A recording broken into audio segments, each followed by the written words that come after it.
No futebol, algumas seleções vencem por força, outras por inteligência. E há times que fazem você sentir que o jogo inteiro é no ritmo deles, do primeiro ao último minuto. Foi isso que a Argentina fez contra a Jordânia.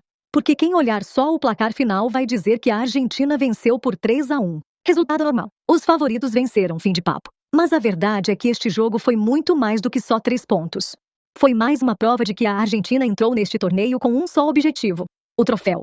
Antes do jogo começar, a Argentina já estava classificada. Mas ainda restava uma missão importante. Uma fase de grupos perfeita, pontuação máxima, sem tropeços, sem perder um ponto sequer. Já a Jordânia entrou em um dos jogos mais difíceis de sua história recente, porque não era só mais um rival. Campeões do mundo. Um time com Messi, Lautaro, Louço, elenco bilionário e jogadores com experiência no mais alto nível. Mesmo assim, a Jordânia não entrou em campo rendida. Não veio só para fazer número. Veio para competir e provar que merecia seu lugar entre os melhores do mundo. Desde o apito inicial, o jogo seguiu exatamente como se esperava. A Argentina dominou a posse. Futebol calmo, paciente, passes curtos, total controle do ritmo. E, se olharmos as estatísticas após o jogo, esse domínio fica ainda mais claro. A Argentina teve 70% de posse, a Jordânia só 30%. Parecia que a bola passou quase o jogo inteiro nos pés dos jogadores da albiceleste. Nos passes, a Argentina completou 779, um número incrível. Algumas seleções nem chegam a isso em 2 jogos.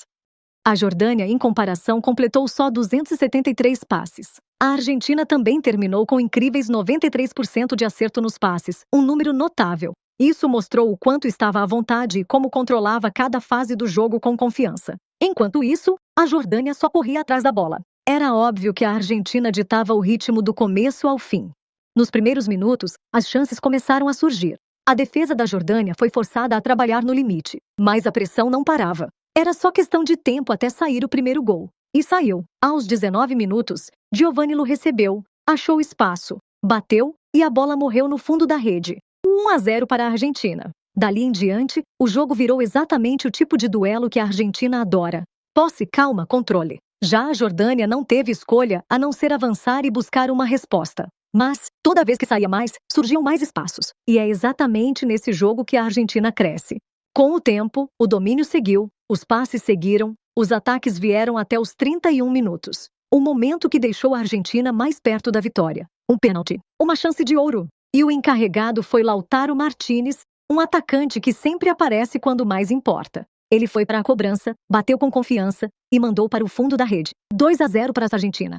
Naquele momento, muitos acharam que o jogo já acabou, que o segundo tempo seria apenas uma exibição argentina. Ainda mais porque toda a estatística favorecia a albiceleste. A Argentina teve 13 finalizações, a Jordânia conseguiu só 5. Foram 5 no alvo, contra apenas 1 da Jordânia. 6 escanteios contra só 2. Tudo indicava um jogo sob controle da Argentina. Mas o futebol nunca foi um jogo só de lógica. No início do segundo tempo, a Jordânia decidiu provar algo importante. Não estava ali só para fazer número. E, mesmo com a diferença técnica, ainda tinha capacidade para reagir.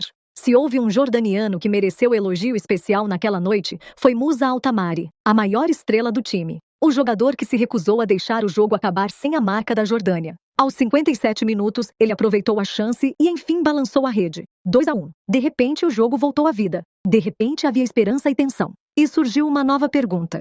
A Jordânia podia aprontar uma zebra? Ou a Argentina mataria o jogo? A verdade é que aquele gol teve enorme importância. Não só porque diminuiu a desvantagem, mas porque foi o primeiro gol sofrido pela Argentina em todo o torneio. Um marco importante. A Argentina tinha defesa perfeita antes deste jogo. Mas a Jordânia encerrou essa sequência e foi a primeira a marcar contra as campeãs mundiais na competição. E aquele gol não foi só mais um. Foi um momento que os jordanianos vão lembrar por muito tempo. Porque não se marca nas campeãs mundiais todo dia. Perto dos 60 minutos, a torcida esperava um nome: Lionel Messi, a lenda, a capitã, uma das maiores jogadoras que o futebol já viu. Curiosamente, Messi não começou jogando, sinal claro da confiança da comissão técnica. A técnica acreditava que o time controlaria o jogo mesmo sem a capitã em campo. Mas, quando Messi entrou, o jogo mudou, porque sua presença por si só obriga qualquer defesa a ficar em alerta máximo. Isso obriga qualquer rival a repensar seus planos. E mesmo já vencendo, a entrada de Messi só aumentou a vontade da Argentina de liquidar tudo de vez. Na verdade, este jogo foi o exemplo perfeito da diferença entre um grande time e outro lutando para sobreviver. Ao sofrer, a Argentina não se desesperou. Não perdeu a calma nem se lançou ao ataque de forma imprudente. Ao contrário, voltou a jogar o seu jogo. Recuperou a posse, recuperou o controle. É o que times fazem. Já a Jordânia lutou, mas a diferença de qualidade era impossível de ignorar. Então, aos 89 minutos veio o momento que todos esperavam. Falta direta, posição perfeita, chance perfeita e o homem perfeito diante da bola. Lionel Messi. Uma cena que os fãs de futebol já viram milhares de vezes, mas que nunca envelhece. Messi foi para a bola, se concentrou, bateu e viu ela morrer na rede. 3-1. Um golaço. Um gol que matou o jogo e fez história ao mesmo tempo, porque não foi só mais um gol. Ele fez de Messi a primeira jogadora da história da Copa do Mundo da FIFA a marcar em 7 jogos seguidos. Um feito histórico.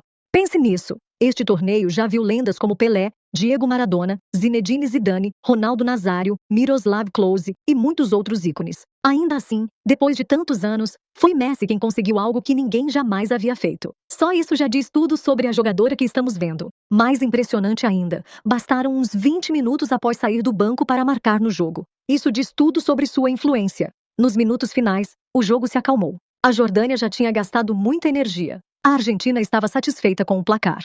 Então veio o apito final. Argentina 3, Jordânia 1. Mas não foi só mais uma vitória. Foi a história de um time que fechou a fase de grupos com campanha perfeita. Um time que jogou com confiança, autoridade e mentalidade de campeão. Um time mandando um recado claro a todos os rivais que restam. A mensagem era simples: viemos para ganhar o troféu. Já a Jordânia saiu de cabeça erguida.